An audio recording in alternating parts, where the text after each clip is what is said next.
तो अस्सलाम वालेकुम गाइस, आज की इस वीडियो में बात करने वाला हूँ मैं कुल्लुश उस्मान एपिसोड 167 को एक्सप्लेन करेंगे, जो कि रिलीज़ कर दी गई है कुल्लुश उस्मान की तरफ से। तो एपिसोड की शुरुआत होती है जहाँ पर हम उस्मान बे को देखते हैं। उस्मान बे मुक़द्दस अमानत कई कबीले ले आते हैं, जहाँ पर कबीले के अंदर बहुत ज़्यादा खुशी का माहौल होता है। हर किसी की आंखों में आंसू होते हैं, क्योंकि मुसलमानों की मुक़द्दस अमानत उस्मान बे के हाथों में थी, जो कि उस्मान बे कुफ़ारों के चंगल से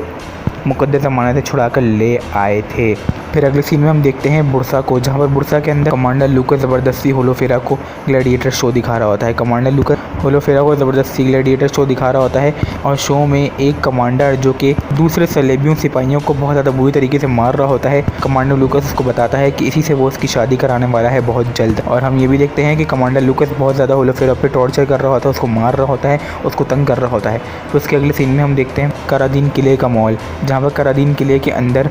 बेगम खातून और यूसुफ को हम देखते हैं। करादीन किले के अंदर वो चहल कदमी कर रहे होते हैं, क्योंकि करादीन किला उस्मान बे ने, जैसा कि आपको पता ही होगा पिछले एपिसोड में, उस्मान बे ने करादीन किला बेगम खातून और यूसुफ को थमा दिया था इसकी रखवाली के लिए। लेकिन अचानक से करादीन किले के अंदर बहुत बड़ा धमाका होता है, और मज़े की बात ये थी, ये सब कमांडर लूकस अपने किले के बाहर से देख रहा होता है, जो कि कमांडर लूकस ने ही ये धमाका करवाया होता है करादीन किले के अंदर।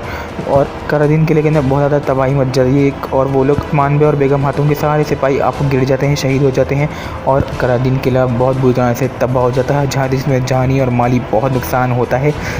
कमांडर लूकस किले के बाहर ही सब तमाशा देख रहा होता है, बहुत ज़्यादा खुश हो रहा होता है, और बाकायदा वो मेज़ लगा के बैठा होता है और इन्जॉय कर रहा होता है ये मोमेंट। कमांडर लूकस कहता है कि उस्मान, तुमने मुझसे किला तो ले लिया, लेकिन ये किला ज़्यादा दिनों तक कायम नहीं रह पाएगा। जिस ये बोलकर वो बहुत ज़ोर ज़ोर से हंसने लगता है। उसके बाद फिर हम देखते हैं कबीले का सीन, जहाँ पर उस्मान बे अपने कमरे में होते हैं। फिर हम देखते हैं बुरहान उस्मान बे को आगे बताता है कि वज़ीर हज़रत और कराची बे यहाँ पर मुक़द्दस अमानतें लेने आ रहे हैं, जिस पर उस्मान बे उनके लिए एक खाने का इंतज़ाम करते हैं, और जैसे ही हज़रत वज़ीर और कराची बे आते हैं उनको खाने पर बिठा देते हैं। फिर हम देखते हैं कि उस्मान बे कराची बे को बार बार टॉन्ट कर रहे होते हैं, और उनकी जितनी भी गलतियाँ कराची बे की और उनकी जितनी भी चालबाजियाँ और जितनी भी झूठ वो सब सामने का हज़रत वज़ीर के रखने की कोशिश करते हैं उस्मान बे, जिस पर कराची बे बहुत ज़्यादा गुस्सा हो जाता है और उस्मान बे की तरफ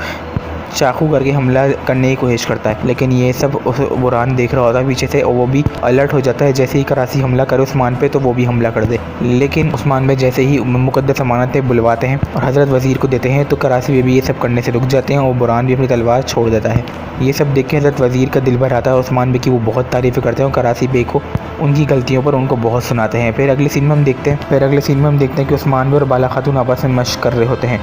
लेकिन मशक़ करने के दौरान एक कबीले के अंदर एक मुसीबत आ पड़ती है, जहाँ पर बेगम खातून और यूसुफ आते हैं उस्मान बे के पास और आकर बताते हैं कि करादीन किले के ऊपर बहुत बुरी तरह से हमला कर दिया है काफिरों ने, जिस पर उस्मान बे बेगम खातून को बहुत गुस्सा करने लगते हैं और उन्हें कमरे में बुलाते हैं। सबके सामने बहुत ज़्यादा उनको जलील करते हैं, यानी कि उनको सुनाते हैं कि उन्होंने सारी किले की जिम्मेदारी बेगम और यूसुफ के हाथ में दी थी, जो कि उसको संभाल ना सके, और वो करादीन किला उस्मान बे बेगम खातून से छीन भी लेते हैं, यानी उनसे जितने भी इख्तियारात दिए थे करादीन के लिए वो सब उस्मान बे वापस ले लेते हैं, और बहुत ज़्यादा गुस्से में होते हैं उस्मान बे। फिर उसके बाद अगले सीन में हम देखते हैं कि कमांडर लूकस काई कबीले के अंदर आता है, और काई कबीले के अंदर वो इस वजह से आया होता है कि उसने होलोफेरा की जो खादमा होती है, जिसका नाम उसका नाम मेरे को सही तरीके से याद नहीं है, वो जिसने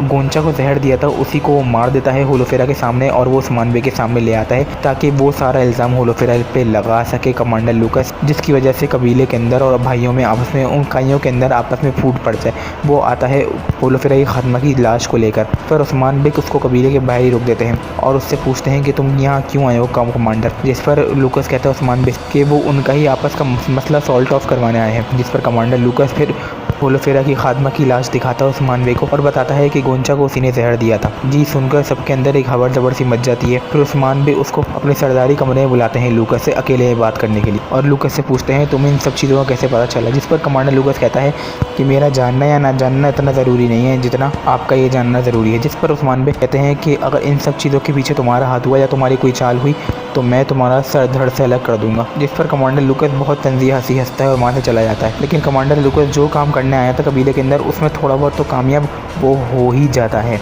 फिर हम देखते हैं गोंचा भी अलाउद्दीन के ऊपर गुस्सा करने लगती है। गोंचा को वो काम डाउन करने की कोशिश कर रहा था अलाउद्दीन, लेकिन वो किसी तरह से काबू में नहीं आ रही होती। और दूसरी तरफ हमें ये भी दिखाया जाता है कि ओरहान बे को इस बात का मालूम हो गया है कि बुरसा के अंदर होलोफेरा की शादी कराई जा रही है, जो कि कमांडर लूकस करवा रहा है। कि आगे की जितनी भी चीज़ें होंगी वो मैं अगले पार्ट में डिस्कस करूँगा उसके बारे में, और कोशिश करूँगा कि उसमें पूरी एपिसोड को डिस्कस कर लूँ, पूरी एपिसोड को एक्सप्लेन कर दूँ। वो वाली वीडियो सुबह तक आएगी। और अगर आपको आगे की एपिसोड जानना तो हमारे चैनल को सब्सक्राइब कर लीजिए। मिलता हूँ अगली वीडियो में, तब